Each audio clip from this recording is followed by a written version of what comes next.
কোন সংবিধান? এটা আওয়ামী লীগের তৈরি করা সংবিধান, তার নিজের স্বার্থে, দলের জন্য। এই সংবিধানকে কেটে আর 1/3 তারা করেছে একজন ব্যক্তির জন্য, এবং যেখানে কোনো প্রশ্ন করা যাবে না, কোশ্চেন। সংবিধানকে ব্যবহার করে বারবার মানুষের উপর অত্যাচার করা হয়েছে। সুতরাং এই সংবিধান, যেই সংবিধান মানুষের কথা বলে না, সংবিধান যেই সংবিধানে মানুষের ইচ্ছার প্রতিফলন হয় না, মানুষের ভবিষ্যৎ দেয় না, মানুষের প্রোটেকশন দেয় না, সেই সংবিধানকে মানুষ ছুঁড়ে ফেলে দেবে।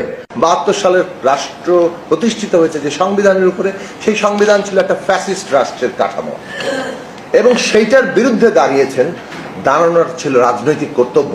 সেই কর্তব্যের ডাকে সাড়া দেওয়া এই দেশের ইতিহাসে যদি কোনোদিন গণতন্ত্র প্রতিষ্ঠিত হয়, তারা বাংলাদেশে সত্যিকার বীর হিসেবে এই দেশে মর্যাদার আসনে আসীন হবেন।